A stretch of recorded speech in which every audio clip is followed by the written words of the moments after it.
Il est bon de louer Dieu, alléluia. Il est bon de louer Dieu.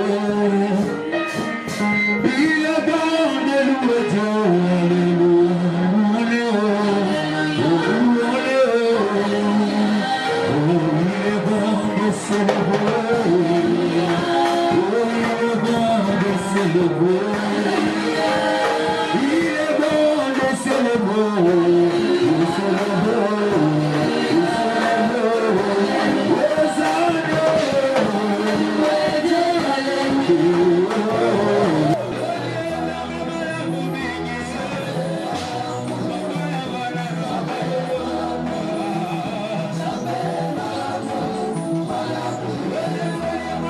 Tu es le roi des gloires. Tu es le tout-puissant. Et Jehovah Shalom. Tu es Elohim. Tu es le Seigneur de gloire.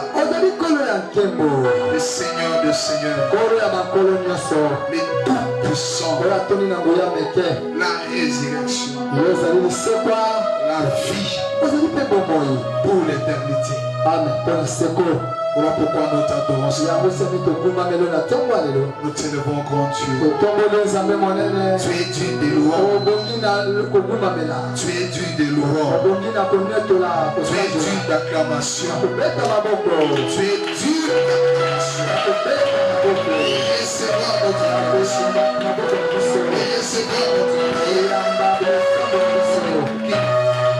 du parfum de bonne odeur. Cher Saint-Esprit, nous saluons ta sainte présence. Nous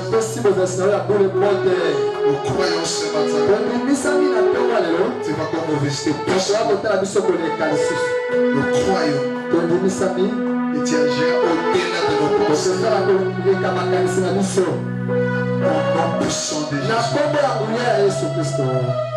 Amen. Est-ce qu'on peut acclamer le Seigneur?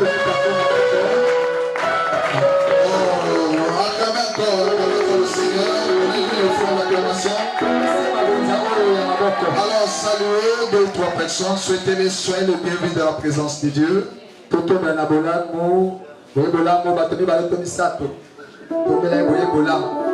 Soyez le bienvenu dans la présence de Dieu.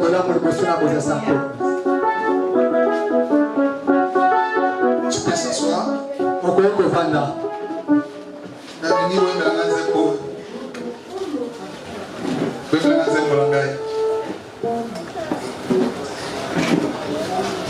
Avant qu'on écoute la parole de Dieu, nous voulons que cette chanson Nabeleli Yesu.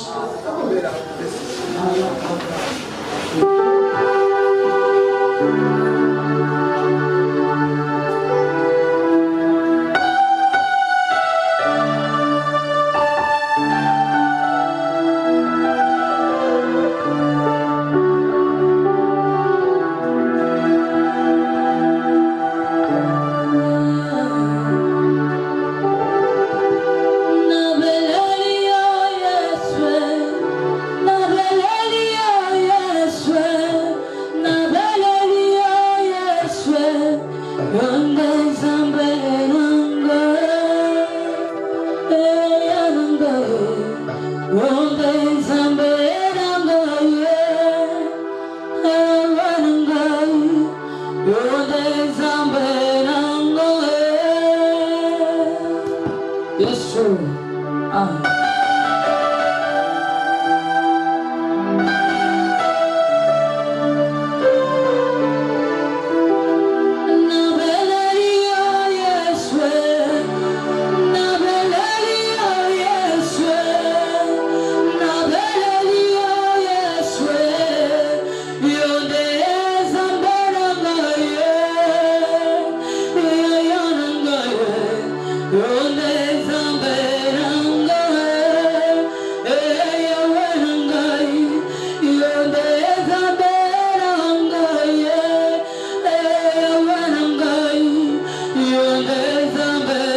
À partir du verset 20 à verset 12.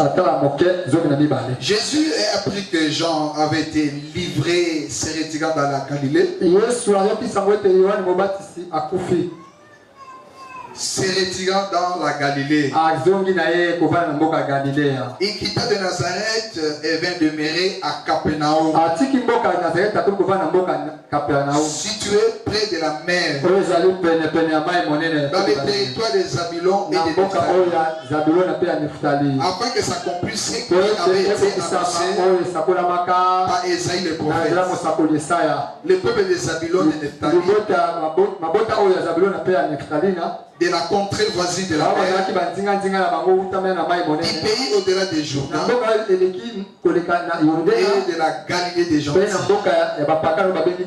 Ce peuple assis dans les ténèbres, on vit une grande lumière. Et c'est ceux qui étaient assis dans les l'ombre de la mort, la lumière s'est levée. Que le Seigneur bénisse sa parole. Oh, acclamez, c'est comme ça. Oh, donnez Dieu le front d'accord.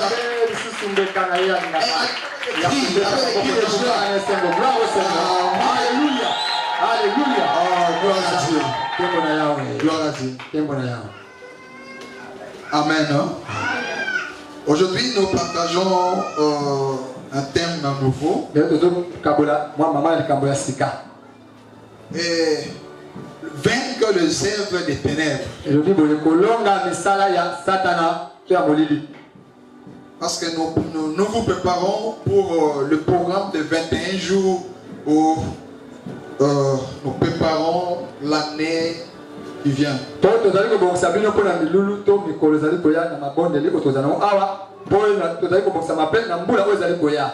Et les programmes de prière, de jeûne et prière de 21 jours qui va commencer les 11.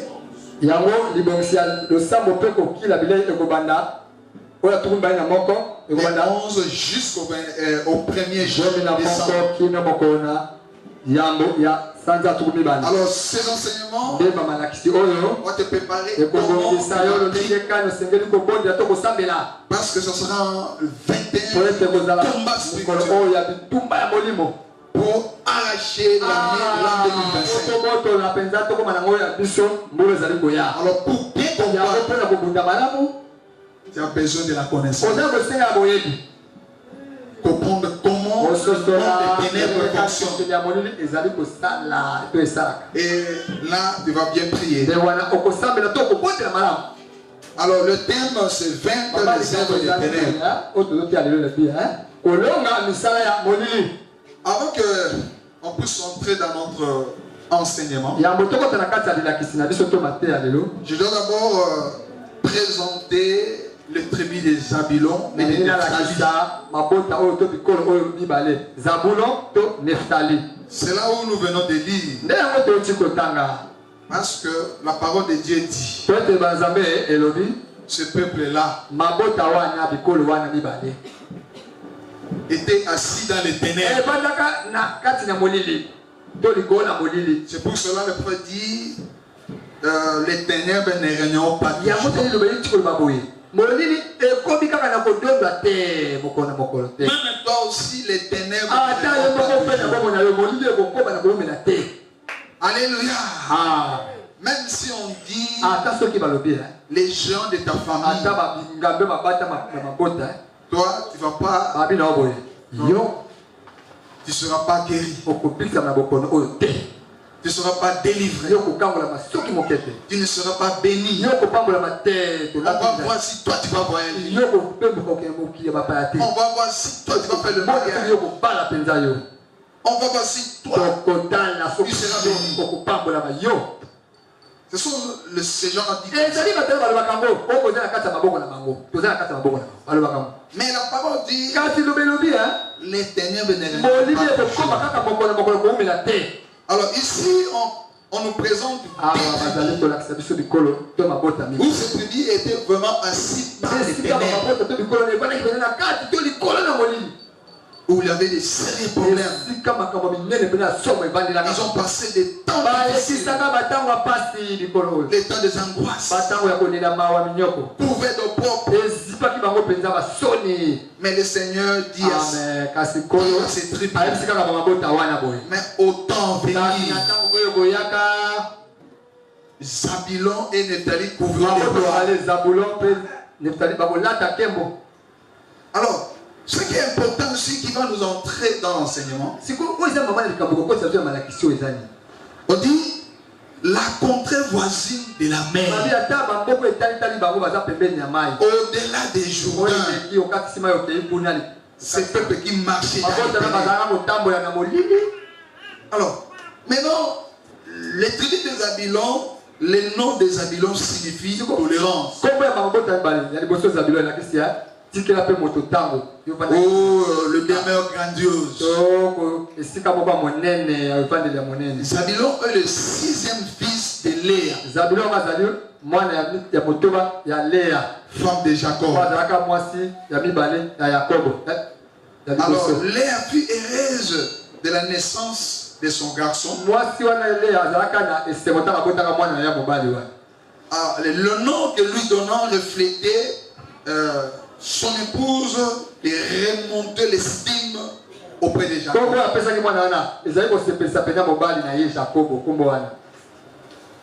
Les noms des Zabulon désignent aussi parmi les 12 tribus. Ici, de par ces 3 fils.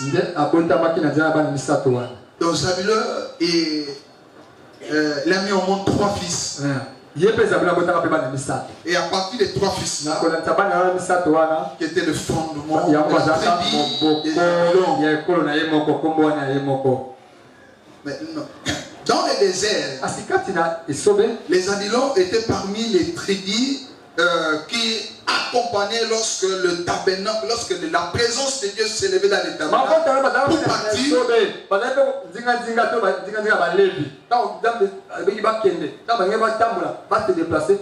Alors parmi les tribus qui étaient avec Juda et Zabulon était aussi. Alléluia. Alors, quand on est arrivé dans la terre promise, et on donnait de l'héritage dans les tribus de Zabulon. Alors, Zabulon avait reçu une portion de son terre qui résidait vis-à-vis de la mer. De la mer.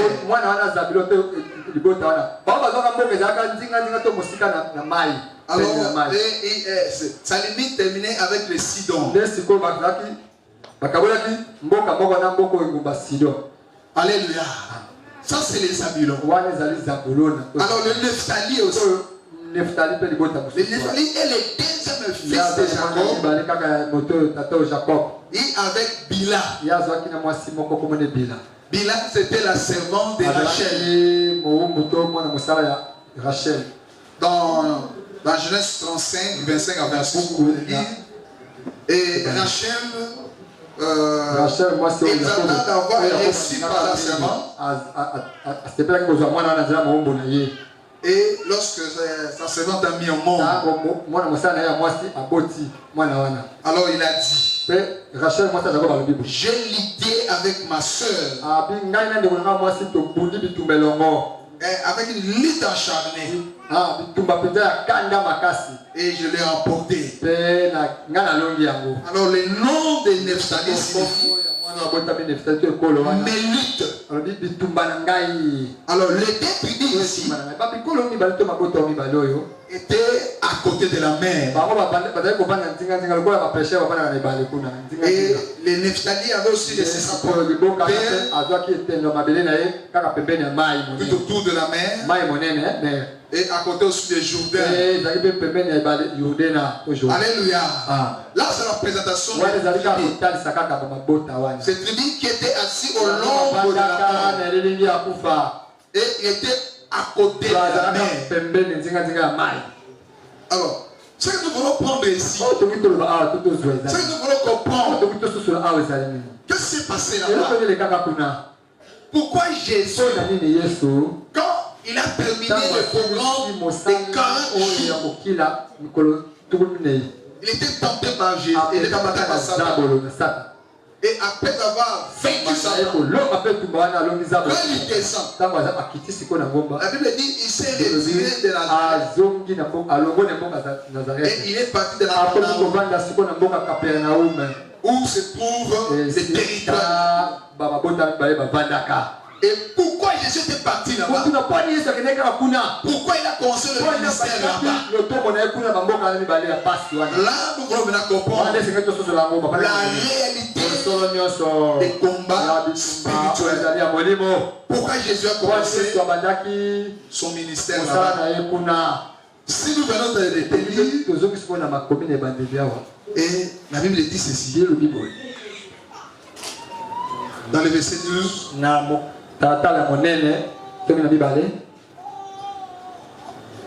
Donc Jésus, quand il a terminé son programme de prière, la Bible dit, et Jésus a appris qu'on a livré Jean-Baptiste. Ça veut dire, Et Jean-Baptiste a débuté sa mission. Il était Il a planifié les chemins de grand. Faire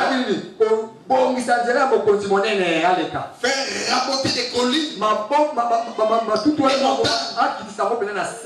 Pour que le roi des gloires puisse bien commencer son ministère. Et quand il a terminé, avec dit Jésus qui vient de Nazareth, il est venu demeurer dans Capernaum.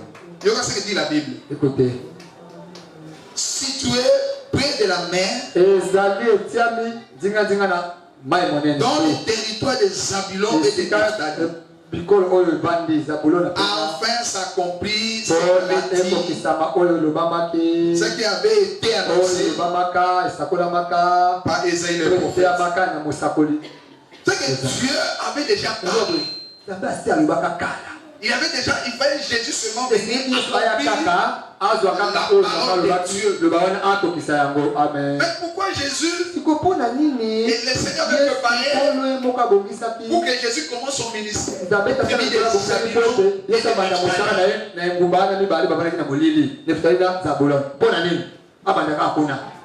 Ce sont des peuples qui habitaient autour des eaux.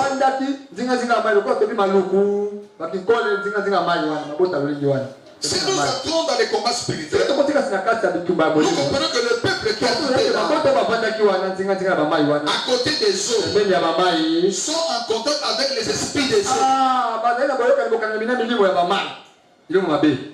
Souvent ce peuple-là, ils adoraient l'eau comme leur Dieu. Ils font aussi des alliances avec les esprits des eaux pour la prospérité. Ce sont le peuple le plus aussi prospère. La plupart des villes, ils sont tout autour des eaux. Le fleuve, l'océan. Mais la plupart des villes là, si vous remarquez, ce sont des villes riches et les plus prospères. Pourquoi? Tu vas comprendre. En réalité, l'eau a son signe l'abondance. Par nature, Dieu a créé l'eau. C'est comme si l'abondance. Mais cette abondance, si dans l'autre camp, ça sera les démons qui vont protéger ces êtres.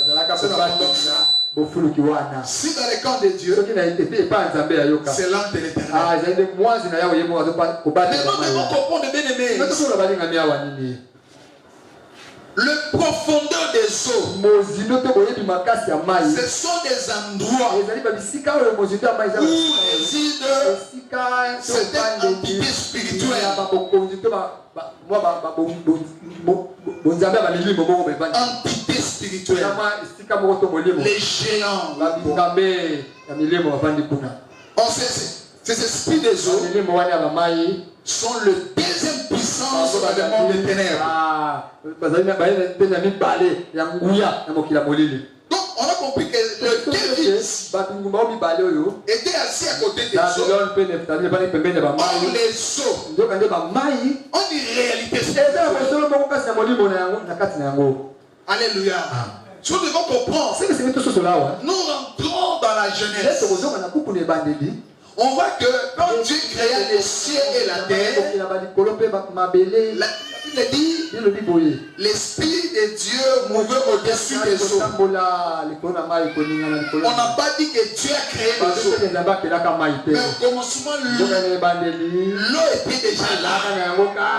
Mais l'Esprit de Dieu mouvait au-dessus des eaux. Et la première chose, Dieu dit la lumière soit. Et après avoir Dieu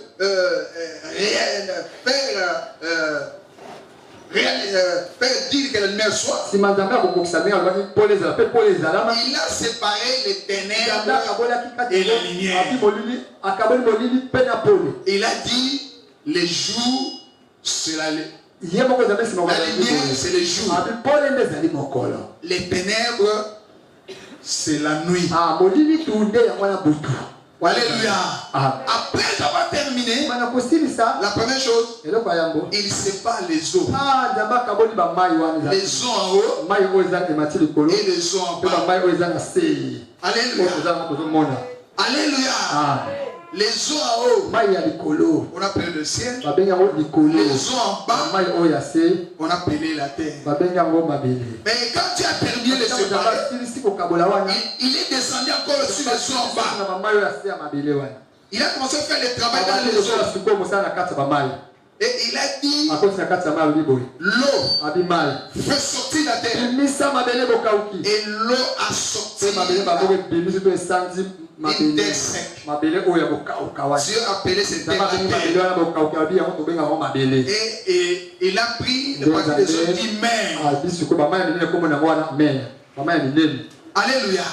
Mais en réalité, quand le Seigneur dit dans l'Apocalypse, malheur à vous terre, quand le diable est descendu d'une grande fureur, il n'avait pas de temps pour séduire les nations. Quand on avait jeté Satan sur la terre, lui, quand il est descendu, il est resté d'abord dans les cieux. Et les autres démons sont entrés dans les eaux. Et les démons qui sont entrés dans les eaux ont pris la forme et s'étaient dans les eaux. Et ces démons-là, ils ont pris une partie l'homme, une partie poisson. Il partit poisson. On nous appelle le ciel. Le ciel des eaux. L'apôtre Paul nous a dit comment ce royaume. Et il a dit dans Éphésiens chapitre 6, à partir du verset 12. À partir du verset 12. Et premièrement, 6-12. les esprits de domination, les autorités, les princes des mondes des ténèbres et les esprits méchants dans les balles célestes. Oh, l'esprit de domination, ce sont des géants qui sont le premier rang des prospères. Et ils ont resté dans les eaux d'en haut. Alléluia. Dans les airs. Et les deuxièmes esprits en puissance, qui sont des autorités, ont descendu dans les eaux. On les eaux.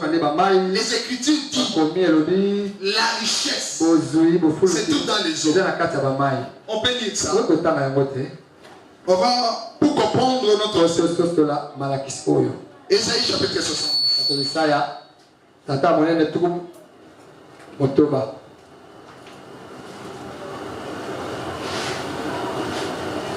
Et il a dit,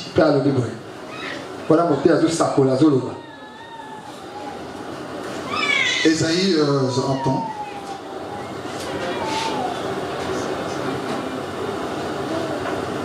« 60 verset 5.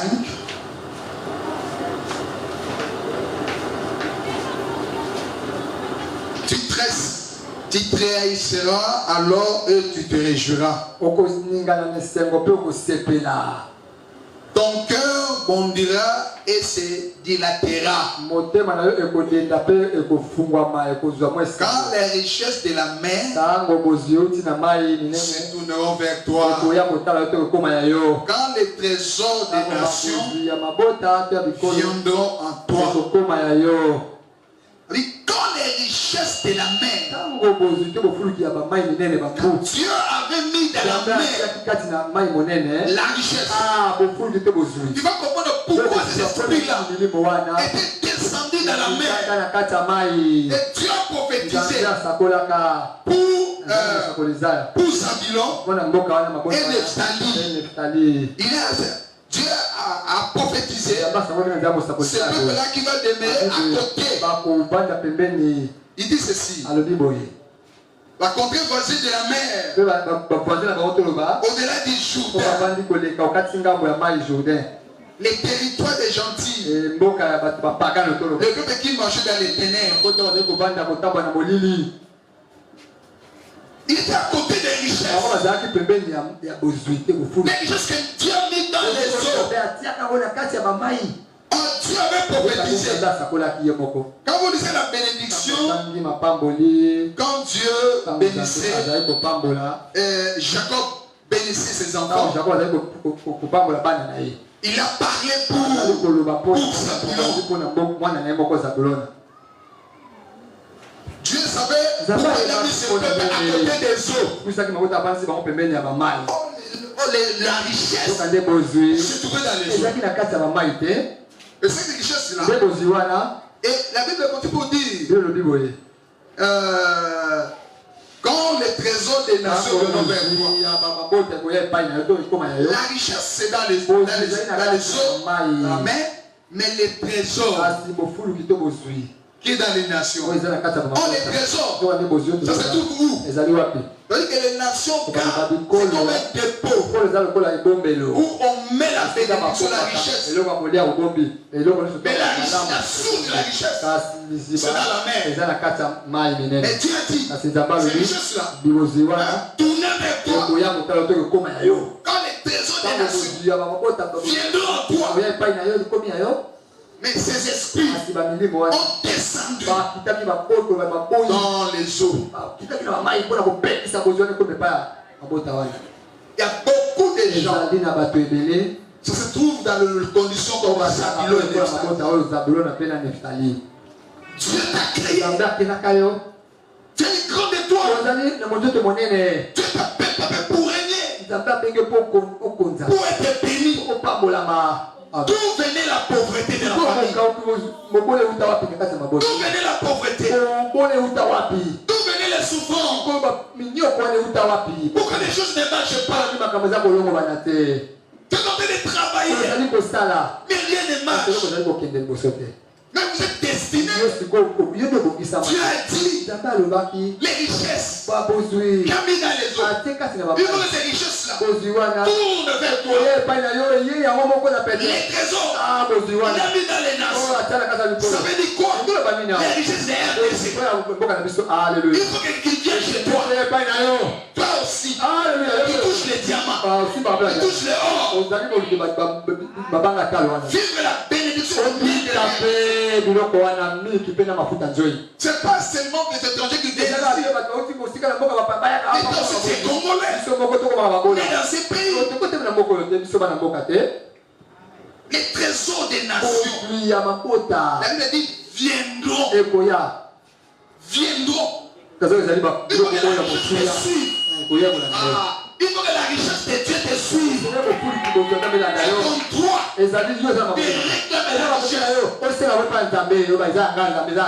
Voilà pourquoi dans notre prière de on va prier que l'an 2025, il faut que la richesse vienne dans ma maison, vienne dans ma vie, sur mon droit, être béni, sur mon droit, et réaliser mes projets.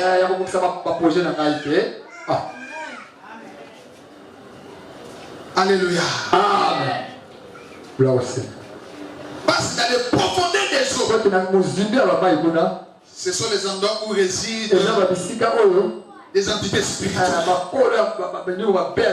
qui bloquent nos bénéfices, qui bloquent nos richesses. C'est pour cela, Seigneur, je suis venu. Il n'a pas regardé partout. Il a regardé là où se trouve le monde. Là où se trouve la personne qui cherche nos bénédictions. Alléluia. Le Seigneur savait que les esprits, ce sont des autorités. Ce sont des esprits qui cherchent les êtres humains sur la terre. Pourquoi? C'est l'esprit des jours. Cher des hommes et des femmes.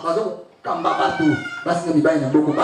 que l'homme est constitué à 70% de l'eau. Notre vie dépend de l'eau. Tout ce que nous faisons dépend de l'eau. Quand tu réveilles le matin, la première chose que tu touches, c'est l'eau. Alléluia.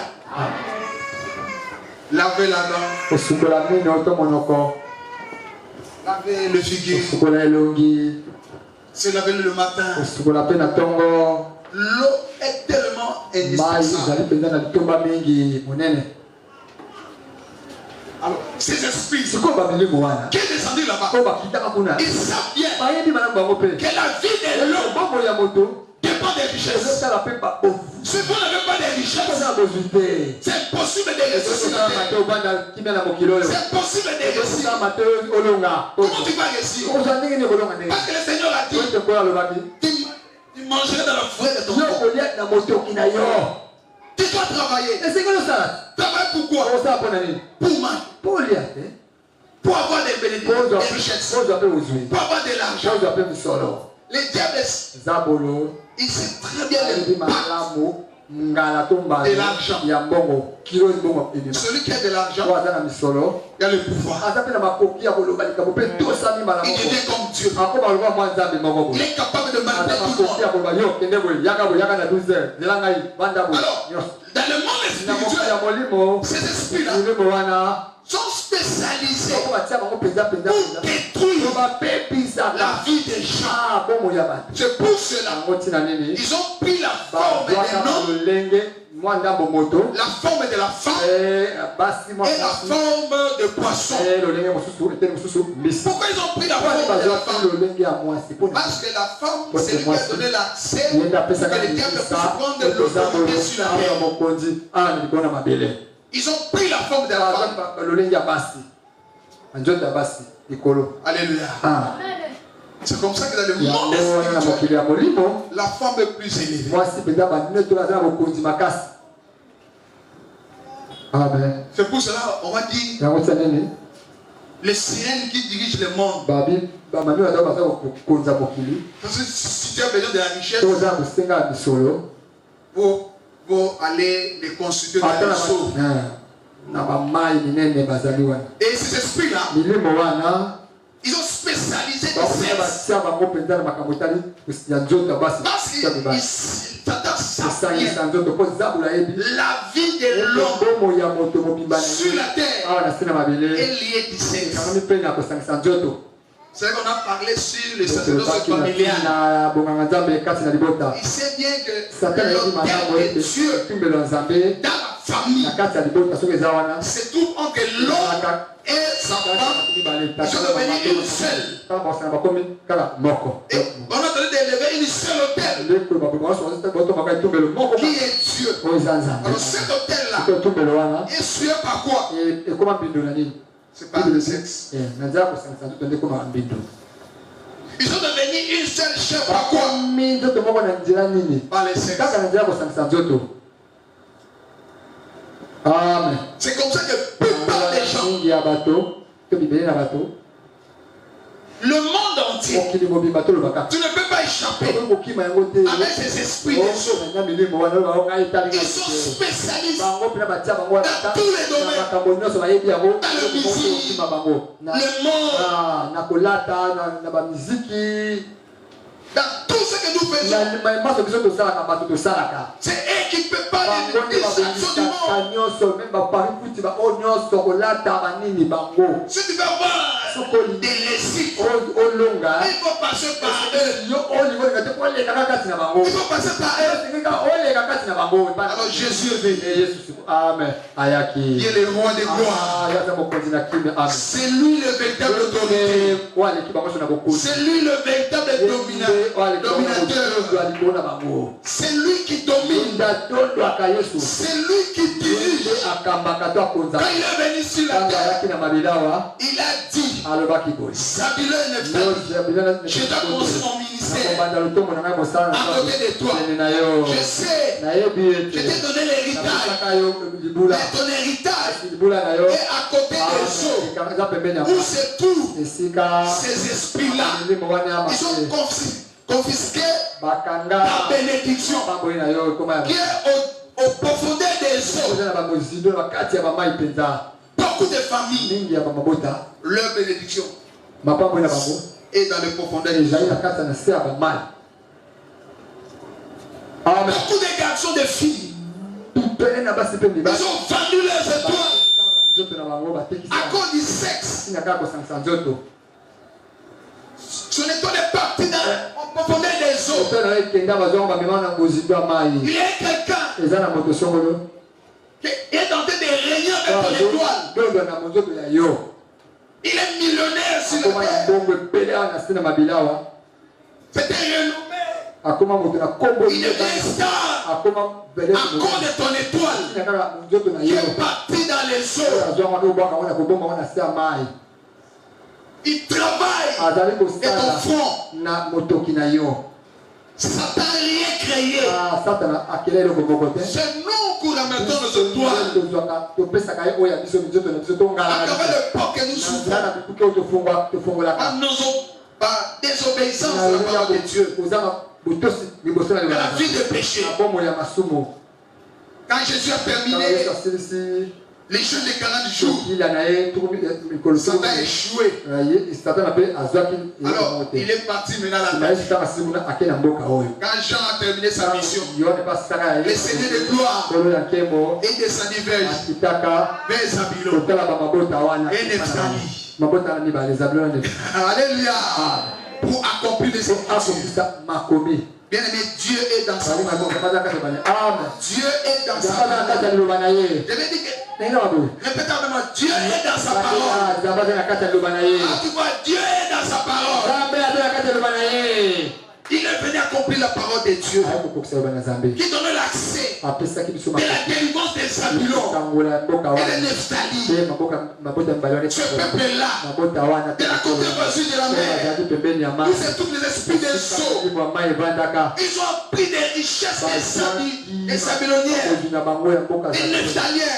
Ils sont partis dans les eaux. Des enfants de Dieu sont de la captivité, dans les souffrances. Voilà les cas de beaucoup de chrétiens. Nous prions, nous gênons, mais pas de changement. Parce que nos richesses se trouvent en profondeur des eaux. Alors tu as le droit de réclamer toutes les richesses. Toutes les richesses de la famille. À cause des alliances faites par nos grands-pères. Ils ont vendu la richesse. Parce que Dieu frappe la personne qui a péché. Les premières générations. Les gens qui subissent la désobéissance de leur père. Ça c'est les enfants d'Abraham. Les premières générations. Après encore, c'est ça. Les enfants de ces enfants. Jusqu'à la 4e génération sont frappés par les seigneurs. À cause de la désobéissance de cette personne. Au lieu de recevoir l'héritage qui est le thème de Dieu, parce que pour Nephtali et Zabulon, l'héritage c'était la terre promise. C'était la terre promise. Mais là où il était dans la terre promise, c'était couvert par l'ombre de la mort. C'était couvert par l'ombre de la mort. On a rempli la richesse. On a rempli la bénédiction. On a rempli la santé des gens. On a rempli l'élévation des gens. Alléluia.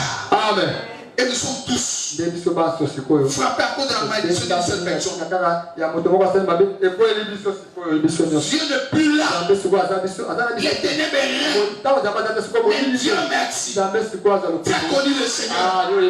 Tu as connu le Seigneur. Mais la parole dit, ils n'ont pas de condamnation pour ceux qui sont Jésus. Tu ne peux condamner. Mais à cause de ton ignorance, la richesse est encore au profondeur de l'eau. Tu dois prier, réclamer ton richesse, réclamer ta part. Et dis ta part, l'héritage. Tu dois réclamer. En payant le prix dans la prière. Amen. Mais pour toi, Jésus a déjà payé.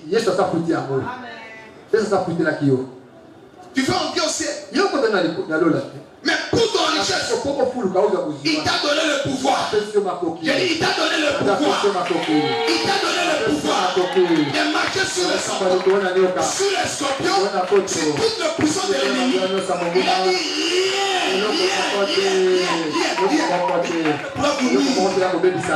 tu as le pouvoir d'aller en profondeur des eaux et réclamer ton richesse. Celui qui a le pouvoir, il ne demande pas. Il ordonne. Celui qui a le pouvoir, il ne négocie pas. Il donne les ordres. Au nom de Jésus, comme les richesses, tu sors dans ces lieux. Il va partir. Parce que tu as le pouvoir. Ne faut jamais se plaindre. Ne mange pas. Nous sommes à Kilat là-bas. Pourquoi nous avons mis la Kilat Mabé? Nous sommes à Kilat Tabaté. Alléluia. Ils sont précieux. Ils étaient répandus pour toi. Tu es une sainte femme de Dieu. Tu es l'homme saint. Tu es un saint. Tu es une pierre vivante. Tu es une maison spirituelle. La présence de Dieu marche avec toi. Ce que Dieu attend de toi dépend de ton autorité. Et Jésus est parti pour accomplir la parole de Dieu.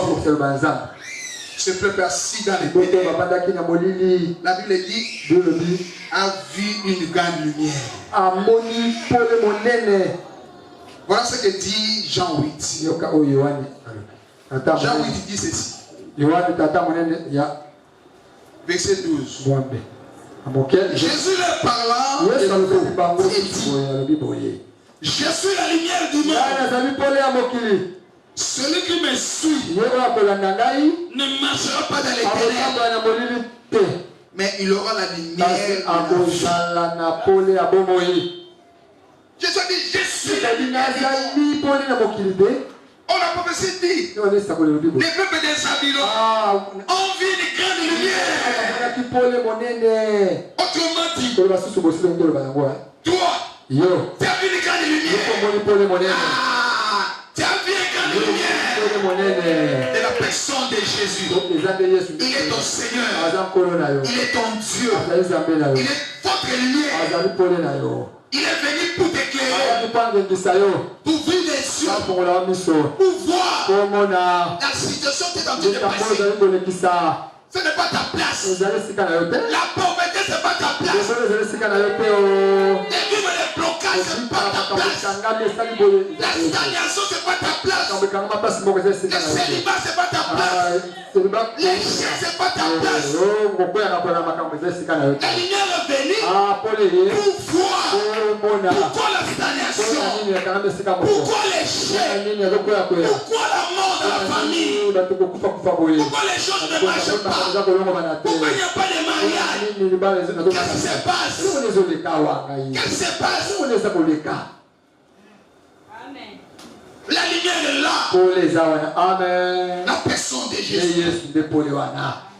Il t'a fait grâce. Il dit, celui qui me suit ne marchera pas dans les ténèbres. Les Écritures est claire. Celui qui me suit ne marchera pas dans les ténèbres. Pourquoi tu ne veux pas suivre Jésus? Pourquoi tu ne veux pas suivre Jésus? Pourquoi tu ne veux pas donner ta vie à Jésus? Pourquoi tu ne veux pas te débarrasser des choses qui n'ont pas Dieu? Tu es dans les seigneurs, tu es dans les péchés, tu pries, à côté là, il y a des boissons, drogue, Tu pries. Entre-temps, il y avait plusieurs femmes qui n'ont pas encore marié. Tu as une femme à la maison, mais tu as des concubines dehors. Et tu viens à l'église. Tu sais bien que tu es concubine. Tu trompes ta femme. Tu montres que tu es fidèle. Tu trompes ta fiancée. Tu es un garçon sérieux. Mais en réalité, tu n'es pas sérieux. Alléluia. La parole est claire. Suis-lui Dieu. Il est venu. Il a mis ses pas dans les Écritures. Et toi, tu les suis. Mettez pas dans les Écritures. Mettez la parole en pratique. Là, tu verras Jésus. Là, tu verras Jésus. Là, tu verras Jésus. Débarrassez les dos. Débarrassez l'impudicité. Débarrassez les mensonges. Soyez fidèles à Jésus. Même si la bénédiction tarde. Aie confiance.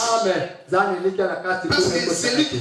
Et toi tu as suivi dit. Celui qui me suit ne marchera pas dans l'éternel, mais il aura la lumière de la vie. Quand la lumière de la vie va éclater ta gloire dans ta vie, tout ce que vous avez besoin, il va te suivre. Je dis il va te suivre. Il va te suivre. Il va te suivre. Alléluia. Voilà ce que dit encore Éphésiens. Éphésiens chapitre 1 verset 21. Éphésiens 21 chapitre 1 verset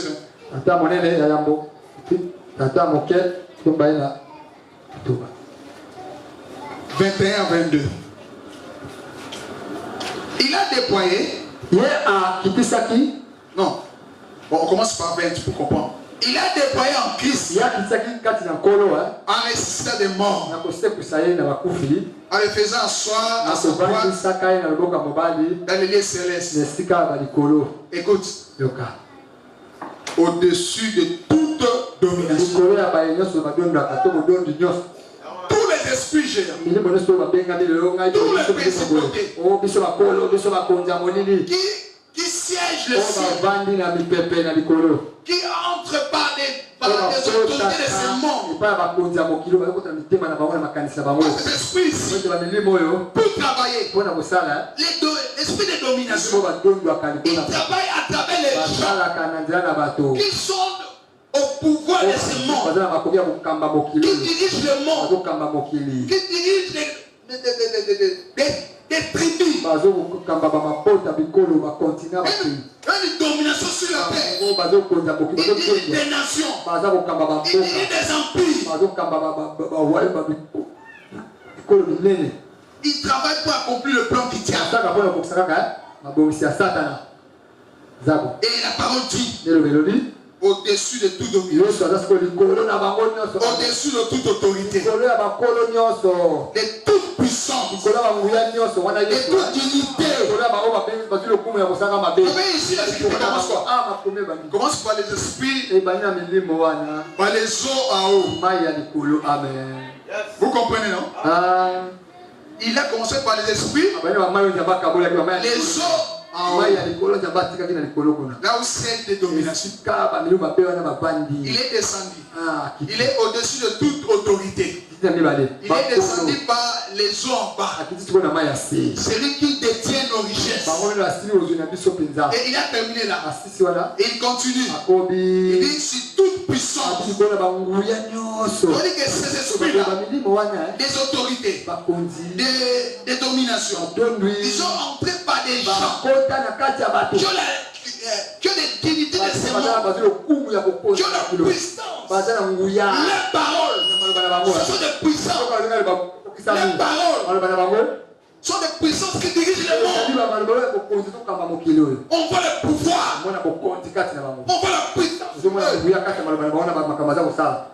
C'est toute puissance. De toute dignité. Les dignités ici. Tu peux être le président. Tu peux être chef d'état-major. Tu peux être un empereur. Tu peux être un chef de clan. Il y a la dignité. Pour le donner l'honneur. Pour le respecter. Mais l'esprit est dans lui. C'est l'esprit de domination. Soit un esprit d'autorité. Il y a des pouvoirs sataniques.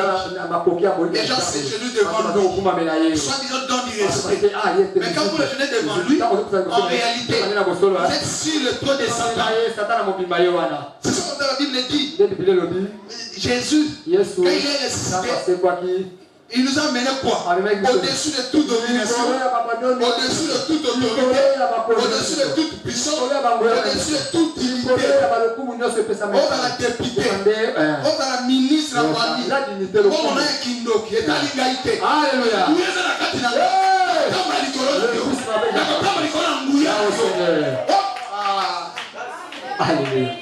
Alléluia. Alléluia. Et continuez. De tout nom qui peut nommer, non seulement dans le secret mais encore dans le secret. Ça veut dire quoi? Oh,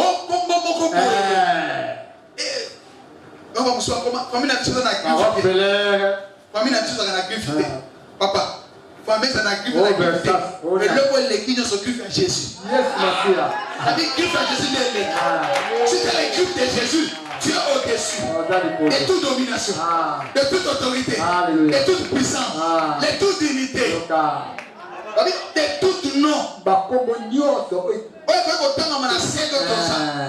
Oh, yende, allez homme d'affaires, né dans la famille. Yende, à ce milliardaire. Yende, il compte la famille. Ce qui a lobby, c'est ma marché.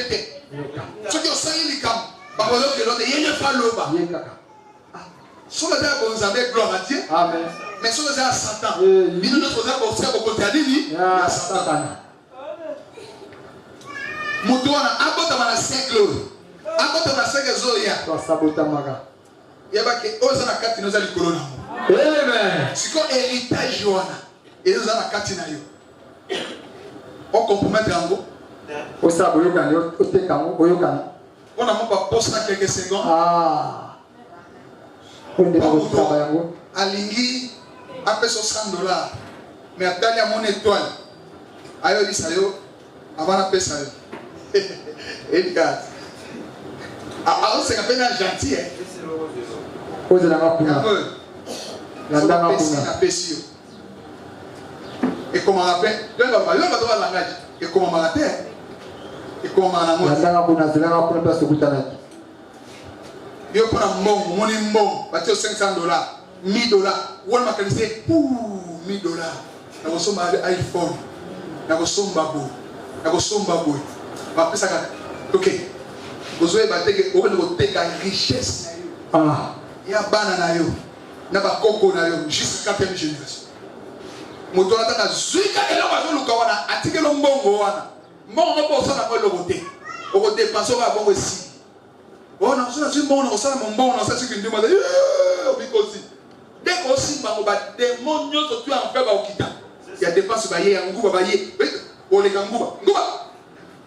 Et là-bas. Donc, je comprends même chez lui, c'est comment? C'est non comme on a son. On t'a là. Table paille. Je comprends on est aussi là, il y a même pas près c'est dit et si. On sait qu'on a pas de dépenses, avec ma boto yo richesse. Parce que ma boto pas. Et belé dans l'église de Boya pour banicher ses amis. C'est ça. Alléluia. C'est ça. Il y a un moment, pas un son, il faut qu'on a. Il faut qu'on a. On va qu'on a dit, n'a pas l'obate. On va qu'on a na prière. C'est ça mon. Ta monsieur, ta bonne non pas ensemble. On se demande bouloute. Mais t'as la vie à maman, t'as la vie à papa, t'as ma cœur au bassin. On va qu'on a mis au bassin. Il y a un mot qui n'a pas aussi. On va tenir un couteau. Les enfants n'ont pas vie à l'ibalité, n'ont pas d'anilité, mais aux gens avec formation maquillée là. Et ça qu'on réclame. Et on a là, nous allons au temps là, car on est sur le banana. Soka landi oka lelo. Alingi aloni lelo alingi pe abuka mbomaka lelo. Loni abuka lambi. Yo alanga je pas. Ya Satan. Buka lamba lelo. Lamba lelo buka lelo. Bravo. Buka lelo. Buka lelo lamba lelo. Yo alanga je satanique. Ça c'est le diable. Zabolo yo wana mobimba. Jésus est venu. Yesu aye. Accomplir la parole. Kokosela bana Nzambe. Na bombo ina yo. Vous êtes un Zabilo. Yo zali boto zabolo. Vous êtes un Neftali. Ozali Neftali. Assis dans l'ombre de la mort. Ovandaki na lili na kufa. Assis dans Ovandaki la contrée na de la mer. oyo mai ezali. Où votre richesse est engloutie en profondeur des eaux. Na mozindo na mai. Engloutie en profondeur des eaux. Na se bazite Dans la sorcellerie. na kidoki. Dans les magies. Na ba magie ba On biloko. va dire que famille est sainte zaté. Ah. Famille est sainte ou zaté. Ce qui papa n'a simalité. Na lignée, ils ont simalité. Pourquoi pas zawana? Papa ça dit ngolo a Moïse en côté mais bino nyonso koza ba information e kiti. Na makila na bino. Que boza modi, bo pambola matin, bo si bo mako ko bongate, ya moni makampe zo bongate. Ozwa diplôme, aussi sa classe. Ba ninga bazo misala. Ti lelo. Na kutana moninga moko. To si saka to soka na diplôme. Na IEC na l'an 2000. Boni que na kutana na il y a 3 ans. Je sais là. Bino ko to bien. Bino ko so misala biso to bunda na be grito le la ga maolanda. Boni que na metene ko. Na ajo biso ko. Pia so bunda. Abi na mi yo ke maonga mo na. Siko abo bunda na ko. Depuis aussi sa classical. Il y a un musale ça. Aso bunda. Est-ce que ce est fort dit au sein de nos misala? Alléluia. Amen. On a compris la situation de la famille. Ce soit dit le réseau de casa de bota. Autant les familles n'engagent on a compris que ce soit dit. Ce qui n'a l'andi échec à papa nanga. Un homme intelligent. Un homme qui a bien travaillé dans son entreprise. Un homme on le respecte. Il respecte. À cause de ma combo na yesu ba ah yo mwana te. O ba zo mwana limemia nyonso. Mais il est mort pauvre. Akufa bobola. Talo lenge nyonso wana. Le combo wana me kasa. Il a quand même un gars qui ma belé. Mais ma belé seulement à 80 les tia kufi. Assist à ma belé wana kotonga te. Pourquoi? Parce que la richesse de la femme est engloutie dans les eaux. Les informations sur lui, il peut travailler, mais son argent, il ne fera rien avec ça. Son argent. Et nous aussi, ces informations-là étaient sur nous. J'ai compris. J'ai dit nga. Moi j'aurai un travail. Nga. Moi, la discipline. Tout le monde meurt par hypertension. Il y a famille. Vous avez maladie d'hypertension. Vous avez déjà âge à 15 ans, vous avez déjà hypertension. Tout le monde meurt avec ça. Après la vie, nakufa maladie simbate loba yesu akufa kite soki yesu akufa asekwa atombolinga jambe naza likolo ya badomination naza likolo ya boautorité na likolo ya toute puissance na likolo ya toute dignité na likolo ya tout nom qui peut nommer dans les siècles présents et dans les siècles à venir.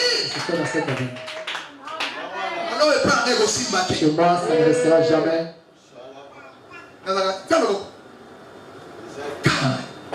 Attention, normal. Mais dans l'équipe, plus de 50 ans. Mais quand les autres dans la famille, il fait comme ça. Suis mon Dieu. Qui guérit. Qui guérit. Mon Dieu guérit.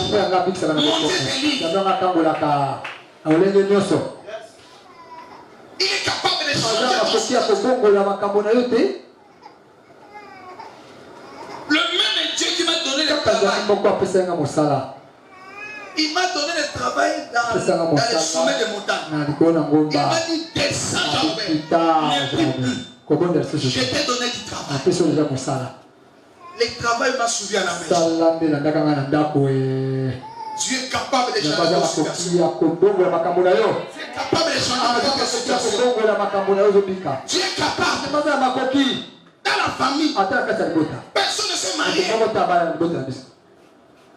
Asu bena mbongo bakoti na famille ya mwana mwasi apesi mbongo ni natali na balini na bango nyonso eza la papa atene mwasi na ndako nde na ye okokisa na nsima pas question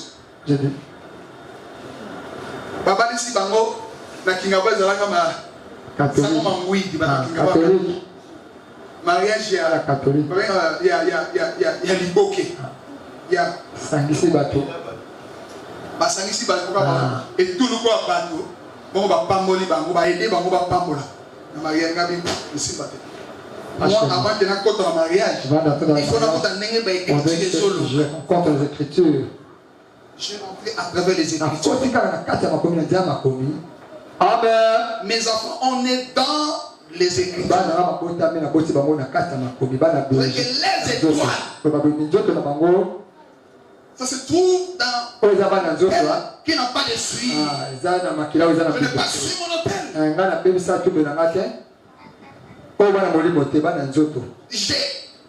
Et ils vont profiter les combats de leur père. Parce que moi j'ai combattu. Alléluia. Là où je dois achever les combats, je me reprends. Elle doit les relever. Pour aller encore profondeur. Récupérer les chacun. Récupérer les richesses. C'est que le diable a volé à ton père, à ton grand-père, à ton grand-père. Il va les récupérer. Il va les récupérer. Il va les récupérer. Il va les récupérer. Jésus est venu enlever l'ombre de la mort sur nous et éclairer la lumière. Et ils ont au-dessus. Colossiens 1:12. Colossiens 1:12. Colossiens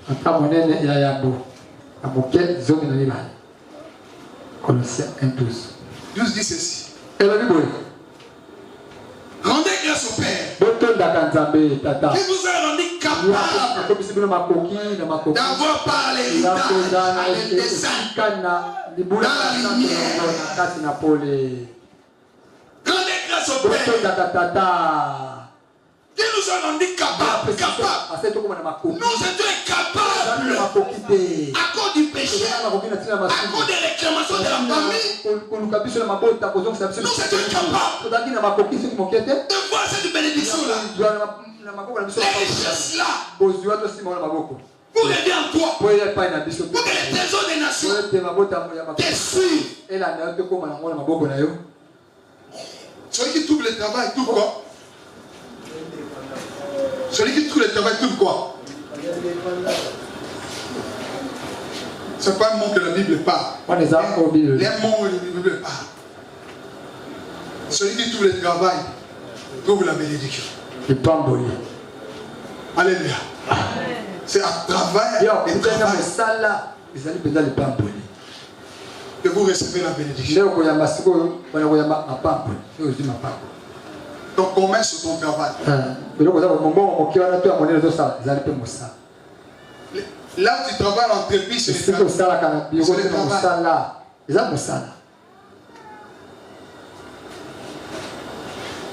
Il faut que vous étiez incapable. Mais Dieu t'a rendu capable. À part d'avoir part à l'héritage. Dans la lumière. Cet héritage-là, c'est l'autel de Dieu qui est en nous. L'autel est encore là. La bénédiction. Tu ne vas pas souffrir. Mais la présence de Dieu sera avec toi. De la même façon que Dieu a marché avec Joseph. Joseph dans la maison de Potiphar. Tout ce qui est dans la maison de Potiphar était prospère.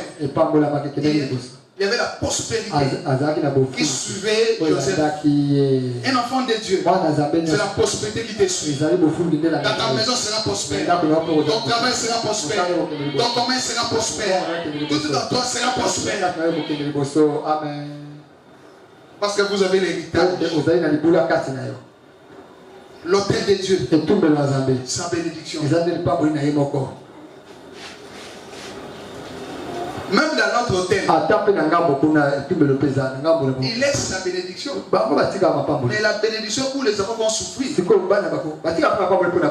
Avec cet héritage-là, ils vont terminer au procès au tribunal.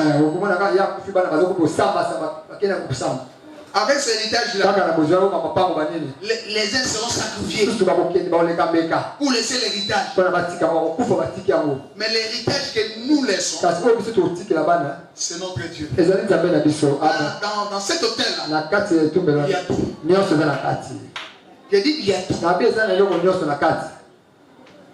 Tu ne peux même pas acheter une parcelle. Mais comme tu as cherché Dieu, tu peux bénir seulement tes enfants.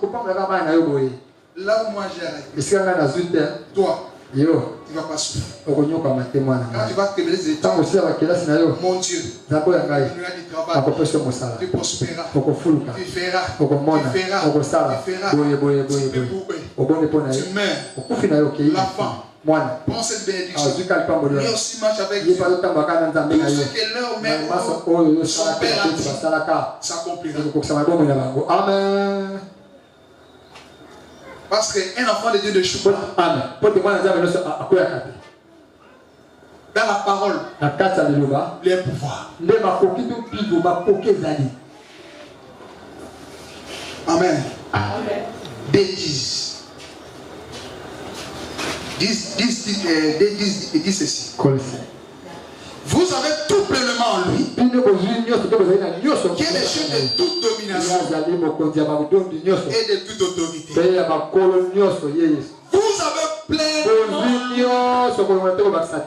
qui est le chef de toute domination.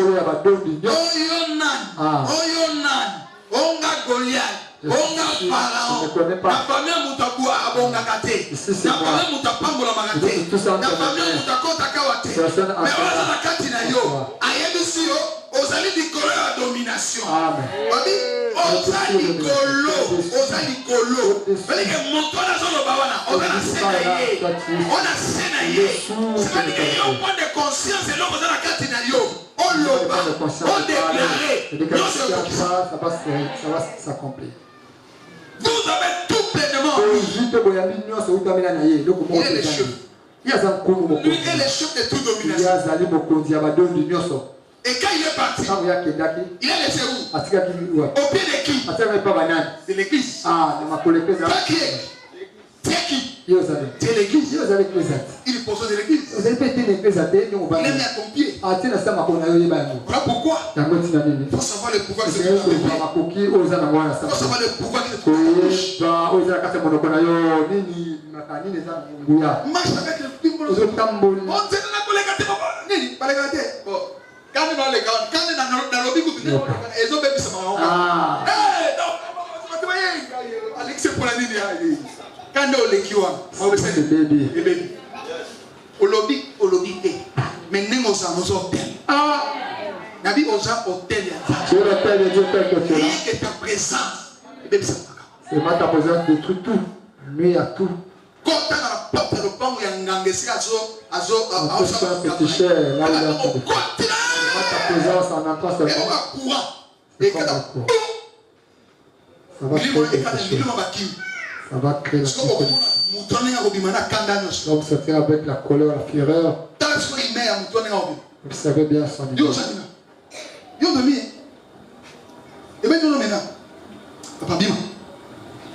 Il faut bien pour connexion. Alléluia. Amen. C'est ça. Il faut y aller. C'est là où tu es. Il faut y aller. Ne pas peur de magicien. Ne pas peur de quoi que ce soit. Vous ne pouvez pas vous douter. Vous ne pouvez pas vous douter. Oh, mais Kanga. Yo, les Kanga, yo. Ah, passez calmement, simplement. Yende soit bandi yo. Akutana Nzambe. Mais yo, ne tout le monde na ngote. Bon, nous tout le monde est obligé d'écrire la spiritualité na été. Pas de la charnée. Et comment spirituel la blague terre? Alléluia. Ah. Yo les gars yo. Hôtel dans la carte na yo. Esprit de Nicolo ya nyos. Amen. Na ignorance na yo. Nous avons laissé appel sur victoire. Vous avez révélé yo misala na yo. Ça veut dire attends révélé voilà, c'est que c'est à commissaire de la c'est. Amen. Amen. Amen. Verset 15. Il a dépouillé les dominations, les autorités, les a livrés publiquement en spectacle, en triomphant d'elle par la parole.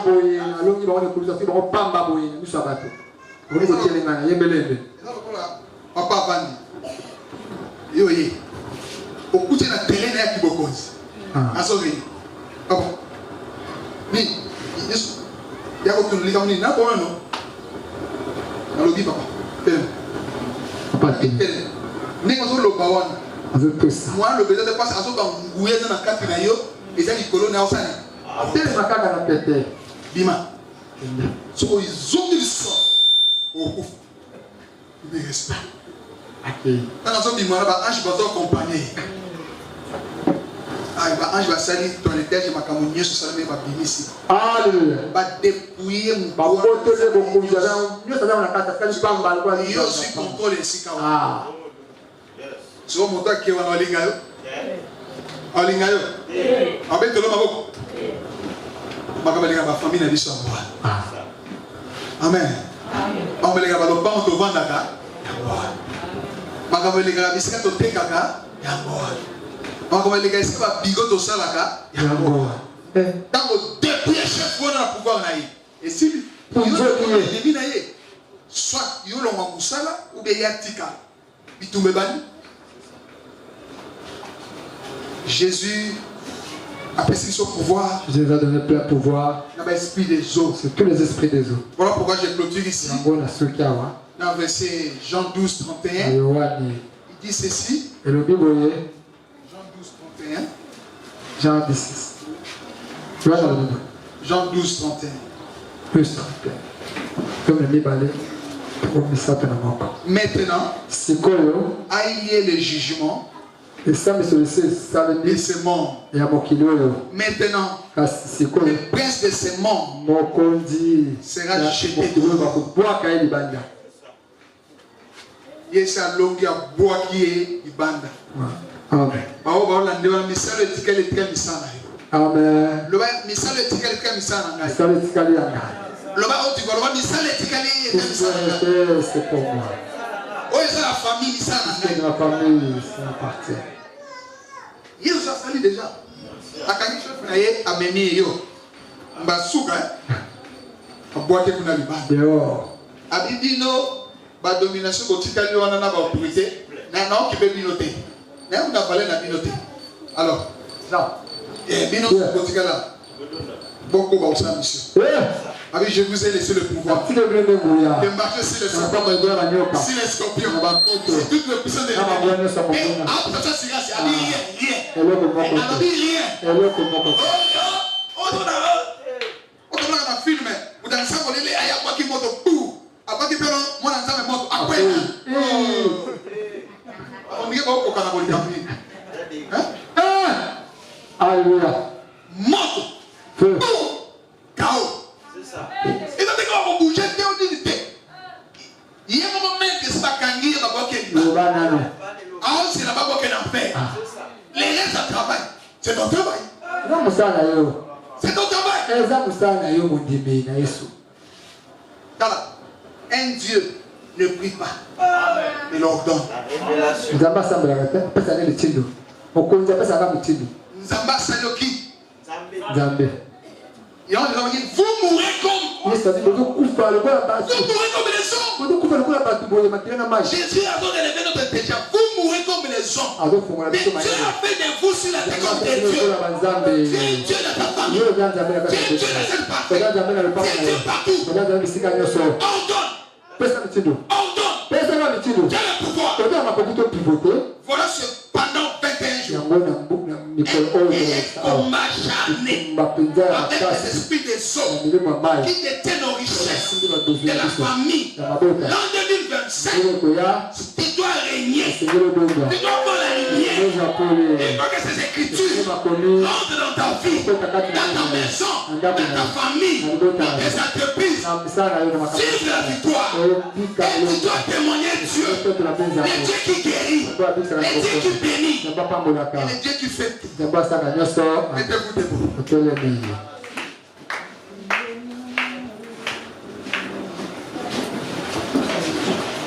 Oh, merci Jésus. Il est bon de louer Dieu, alléluia. Il est bon de louer Dieu. Il est bon de louer Dieu, alléluia. Oh, il est bon de célébrer. Oh, il est bon de célébrer. Il est bon de célébrer.